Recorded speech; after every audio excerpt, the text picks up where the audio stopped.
तो अभी हम लोग चलिए भुगतान का भी एंट्री एक एक करके एंट्री कर लेते हैं। तो चलिए यहाँ पे देखिए पदाधिकारियों का सफर खर्च, तो यहाँ पे हम लोग आ जाते हैं और अभी हम लोगों ने कॉन्ट्रा एंट्री भी कर ली है। अभी हम लोग को पेमेंट करना है, तो पेमेंट के लिए आप F5 प्रेस करेंगे या फिर यहाँ माउस से क्लिक करेंगे तो आप यहाँ देखेंगे कि पेमेंट के पेज पर हम लोग आ चुके हैं। और फिर से यहाँ पे वही पूछ रहा है आपसे किस मोड से पेमेंट कर रहे हैं, तो हम लोग एक बार देख लेते हैं। यहाँ पे हमें कैश पेमेंट किया है, तो कैश में हम लोग यहाँ सेलेक्ट करेंगे कैश।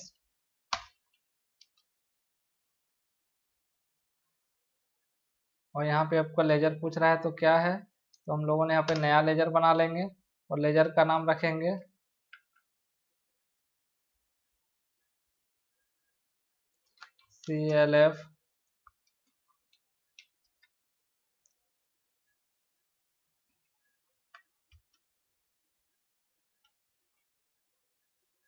CLF officers.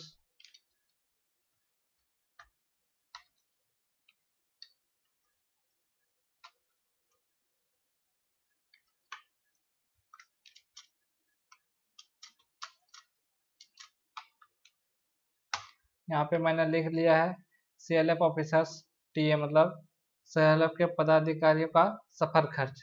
तो मैं यहाँ पे इसको हमको ग्रुप में रखना है।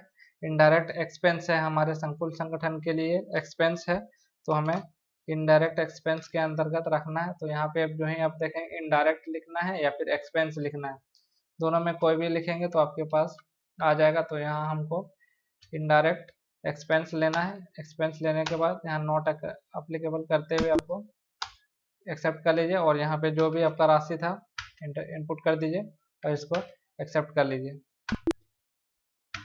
यहाँ पे एक्सेप्ट कर लिए। फिर आपके पास दूसरा ऑप्शन है स्टेशनरी खर्च, तो यहाँ पर भी हम लोग स्टेशनरी खर्च का लेजर बनाना पड़ेगा। हम लोगों ने भुगतान किया है कैश और यहाँ पे लेजर बना लेते हैं। यहाँ पे हम लोग लेजर बना लेते हैं।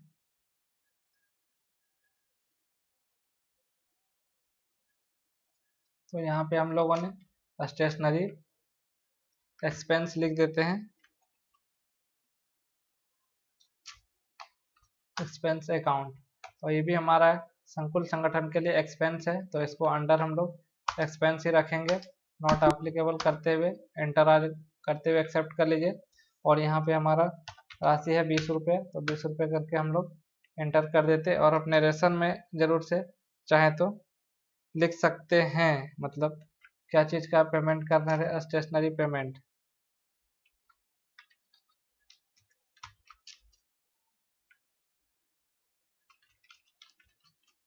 और यहाँ पे एक्सेप्ट कर लिए। आगे फिर हम लोग देख लेते हैं एक बार। यहाँ पे नाश्ता खर्च जो हुआ है उसको हम लोग, ये भी कैश में हुआ है 1500 रुपये, तो उसको भी हम लोग एंट्री करेंगे। यहाँ पे कैश लेजर बना लेंगे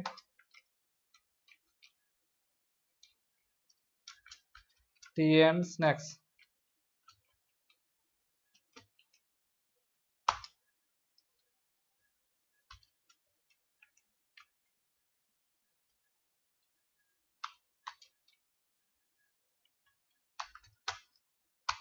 इसको भी हमें एक्सपेंस में ही रखना है। इंटर करते हुए एक्सेप्ट कर लीजिए और यहाँ पे जो भी आपका राशि है 1500 रुपये, इसको दे के आप यहाँ पे लिख दीजिए।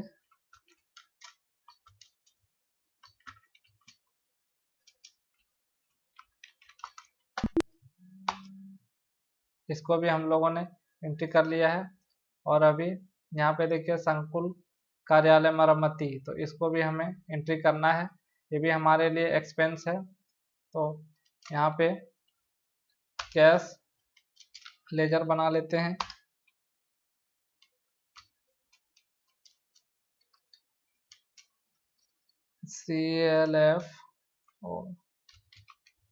CLF ऑफिस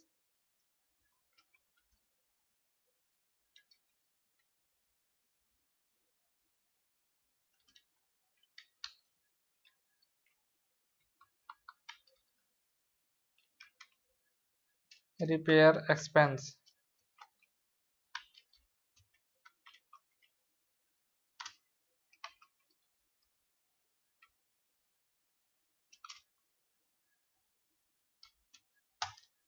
ये भी हमारे लिए एक्सपेंस है, तो इसको भी हम लोग सेम रखते हुए एंटर करते हुए आपको अमाउंट यहाँ पे डाल देना है। कितना अमाउंट था? 16,437 रुपये। इसको भी हम लोग आपको इंसर्ट करते हुए इंटर करते हुए एक्सेप्ट कर लीजिए।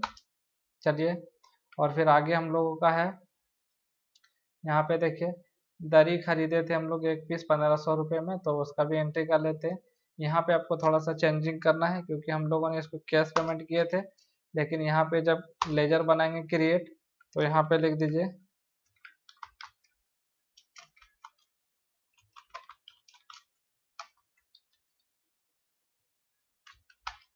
ये हमारा फिक्स एसेट के अंतर्गत आता है। कोई भी सामान जब खरीदते हैं हम हमारे कंपनी या CLF में, तो फिक्स एसेट के लिए आता है। तो आप यहाँ FIX लिखेंगे तो आपको देखेंगे यहाँ पे फिक्स एसेट का आ जाएगा ऑप्शन, और यहाँ पे आप एंटर करते हुए एक्सेप्ट कर लेंगे। और यहाँ पे आपको लिख देना है कितना का परचेज किए थे, तो हम 1500 एक्सेप्ट कर लीजिए। अब चाहे तो यहाँ नरेशन में भी लिख दीजिए।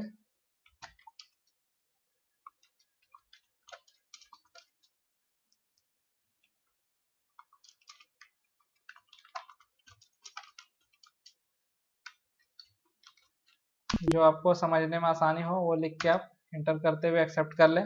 और एक तो और हम लोग खरीदे थे, ये भी हमें कैश में पेमेंट किया है, तो ये हमारा था डोरमेट। तो इसके लिए हमें भी लेजर क्रिएट करना पड़ेगा।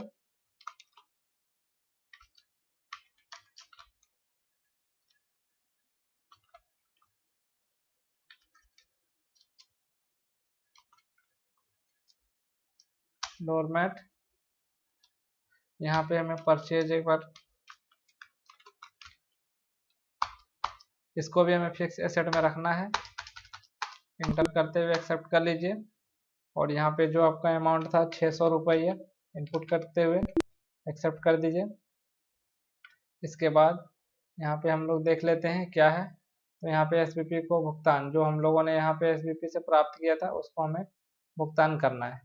तो यहाँ पे हमें हम लोग इनपुट करा देते हैं 26,770 रुपये।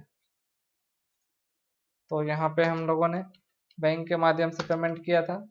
और यहाँ पे आपको लेजर बनाने की ज़रूरत नहीं, क्योंकि एक बार हम लोगों ने बना लिया था।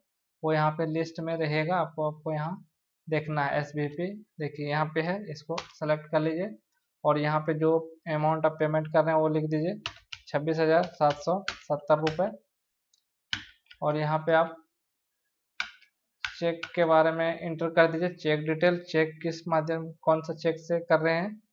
तो यहाँ पे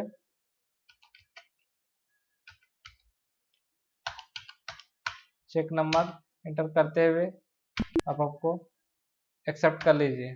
ठीक है, एक्सेप्ट हो चुका है। अभी और कौन सा एंट्री है, यहाँ पे देखिए VO को चेक रिटर्न किया गया है ना। तो यहाँ पे कुछ चेक आपको आया था वो हमको वापस हो गया है बैंक से, तो वो VO को दे दिए, तो उसी का एंट्री किया गया है। तो चलिए इसका एंट्री कर लेते हैं। ये हमें करना है आपको बैंक से एक तो लेजर क्रिएट कर लेते हैं। यहाँ पे जो VO को आप रिटर्न कर रहे हैं उसका नाम लिख दीजिए।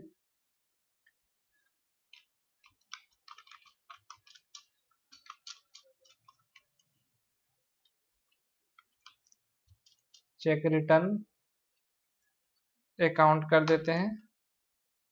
और ये हमारा फिर करंट एसेट्स हो जाएगा, क्योंकि ये फिर हमें VO हमको वापसी करेगा, तो इसलिए हमें करंट एसेट रखना है। और क्योंकि ये हमारा संपत्ति है, इसलिए हम लोगों ने करंट एसेट को रखते हुए एक्सेप्ट कर लिए। और यहाँ पे जितना भी आपका अमाउंट है उस अमाउंट को एंटर कर दीजिए 39,240 रुपये। ठीक है, और यहाँ पे आपको कुछ नहीं, इंस्टॉलमेंट नंबर के जगह में आप लिख सकते हैं चेक रिटर्न।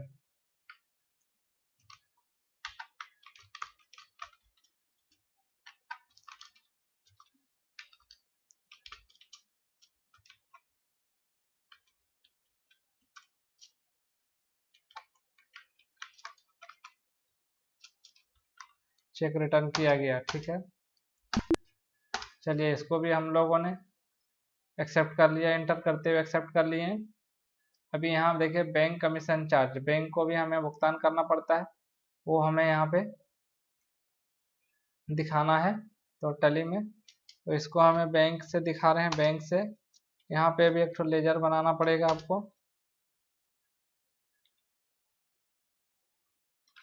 पे लिख देता हूँ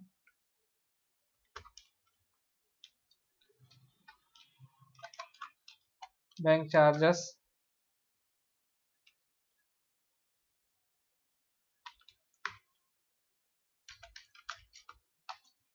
बैंक चार्जेस पेमेंट अकाउंट कर दिया हूँ। ये हमारे लिए एक्सपेंस होता है, तो एक्सपेंस ग्रुप में रखना है, इनडायरेक्ट एक्सपेंस में।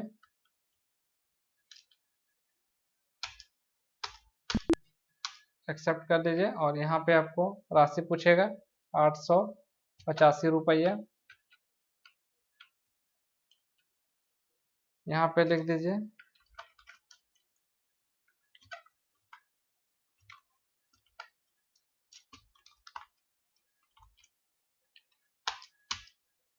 इसको भी हम लोग एंटर कर लेते हैं और अभी हम लोग एक बार रिपोर्ट देखते हैं। गो टू पर क्लिक कर रहे हैं और यहाँ पे लिख दिया रिसिप्ट एंड पेमेंट। यहाँ पे देखिए फाइनल अकाउंट रिपोर्ट में ही आपको जाना है, इंटर, और यहाँ पे आपको इस तरह से दिखेगा। तो यहाँ आपको Alt+F1 प्रेस करना है, Alt+F1, तो यहाँ आपको डिटेल्ड में दिख जाएगा। और अभी तो हम लोग रिपोर्ट, ये प्राप्त वाला रिपोर्ट मिला लिए थे, अभी भुगतान के लिए रिपोर्ट देखते हैं, क्योंकि हम लोगों ने SVP को कितना रिपोर्ट दिया है, कितना पेमेंट किया है, क्या हम लोगों ने फिक्स एसेट कौन कौन सा खरीदा है, वो यहाँ पे दिखेगा। चेक रिटर्न हम लोगों ने कहाँ पे किया है, फिटकोरिया भैया को चेक रिटर्न किए हैं, और यहाँ पे आपको सब दिखेगा। बैंक चार्जेस पेमेंट किए हैं, यहाँ पे ऑफिसर्स का टीए है, और वो आपको अगर आप यहाँ पे चाहें देखना चाहेंगे तो वो आपको सेम टू सेम मिलना चाहिए। और यहाँ अभी ये वाला एंट्री हमको करने की ज़रूरत नहीं, क्योंकि ये कॉन्ट्रा एंट्री इधर हम लोग रिसिप्ट मोड में रिसिप्ट का एंट्री कर रहे थे, उस टाइम कर दिए थे, इसलिए इसको हमने छोड़ दिया है। तो अभी हम लोग अंतिम राशि देखते हैं मिल रहा है कि नहीं मिल रहा है। 9,908 रुपये कैश में है।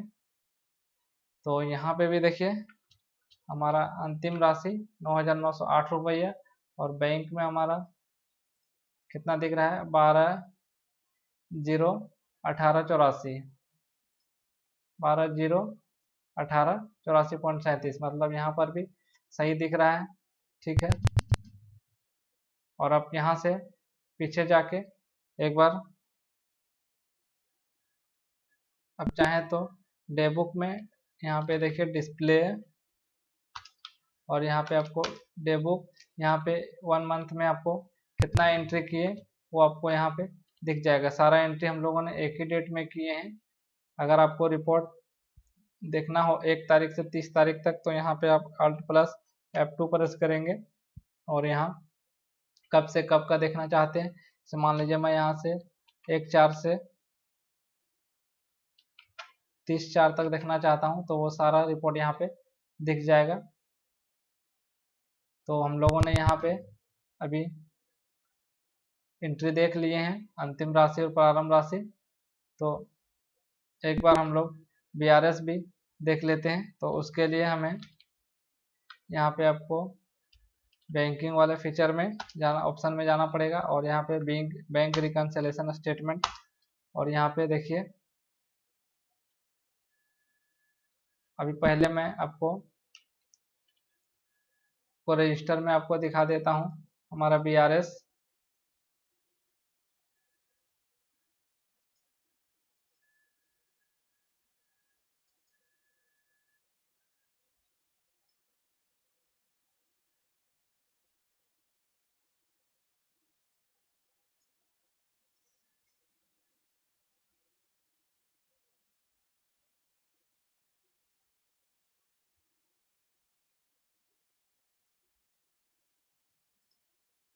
यहाँ पे तो इसको हम लोगों ने पिछला जो हमारा BRS था इसको हम लोग कंप्लीट कर लेते हैं पहले।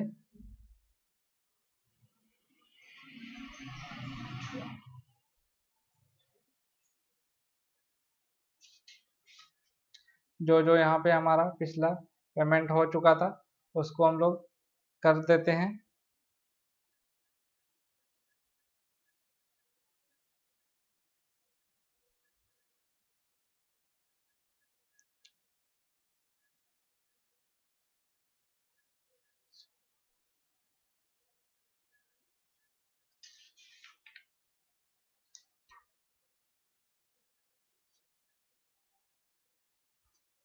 तो यहाँ पे हम लोगों ने जो 1 लाख,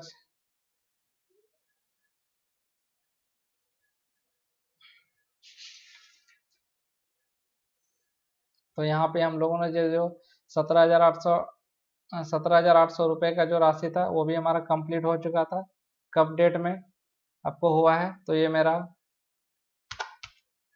5/5 को एंट्री हुआ था, 5 तारीख को हमारे बैंक में आ चुका था। ये यहाँ पे आपको बैंक डेट पूछ रहा है, किस डेट में आपका वो डिपॉजिट हुआ है या फिर उसका ट्रांजैक्शन हुआ है। अगर आप पेमेंट किए थे तो विड्रॉल हुआ होगा, और रिसीव किए होंगे तो आपका रिसीव, अगर आप रिसीव किए होंगे तो आपका डिपॉजिट हुआ होगा। ठीक है, तो कौन सा डेट को हुआ है वो यहाँ पे पूछ रहा है, तो मैं यहाँ पे दे देता हूँ। ये सब भी हमारा यहाँ पे हो चुका है पेमेंट, और यहाँ पे भी मेरा हो चुका है। ये भी मेरा हो चुका था पेमेंट, और यहाँ पे हमारा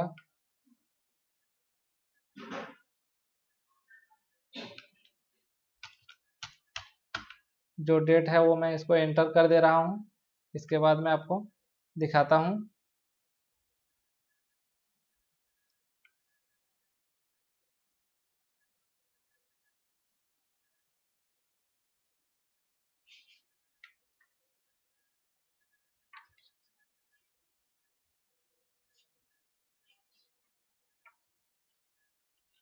ये नहीं हुआ है, और यहाँ पे इसको भी हो गया था।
और यहाँ पे आपको एक एक करके मिला लेना है, क्योंकि ये फिटकोरिया भैया को हम लोगों ने जो चेक पेमेंट किए थे 8,585 रुपये, ये तो हमें क्लियर दिखाना ही पड़ेगा उसी रेट में, क्योंकि वो चेक रिटर्न हुआ था। तो अब मैं यहाँ दिखा देता हूँ 31/4 को ही वो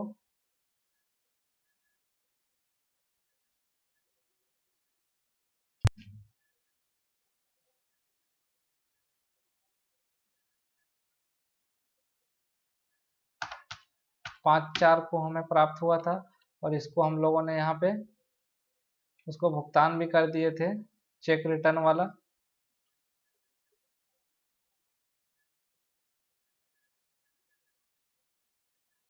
उसके बदले में यहाँ पे भी जो हम लोगों ने रिटर्न किया है इसको, ये भी हमें क्लियर करना पड़ेगा।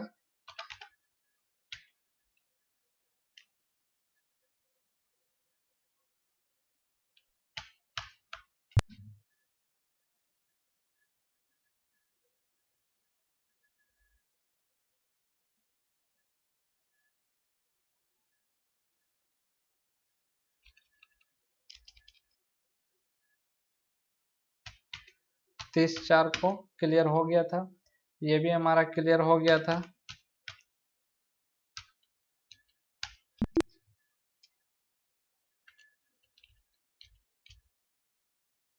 और यहाँ पे क्या क्या आपके पास क्लियर नहीं हुआ, इसको एक बार मैं एक्सेप्ट कर लेता हूँ।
तो अगला वीडियो में हम लोग तो आज के वीडियो में हम लोग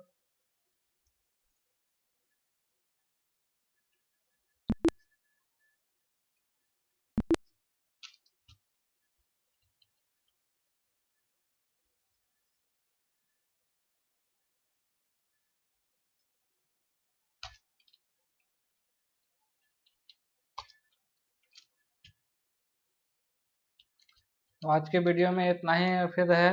फिर अगले वीडियो में हम लोग BRS रजिस्टर के बारे में देखेंगे, BRS रजिस्टर को कैसे मिलान करना है। तब तक के लिए आप ये वाला नोट्स जो मैंने वीडियो के डिस्क्रिप्शन में डाल दिया है उससे आप प्रैक्टिस कर सकते हैं। और इसके बाद हम लोग अगला में BRS को कंप्लीट करना सीखेंगे कि BRS को कैसे मिलाया जाता है। तो मिलते हैं हम लोग एक और नई वीडियो में, तब तक के लिए धन्यवाद।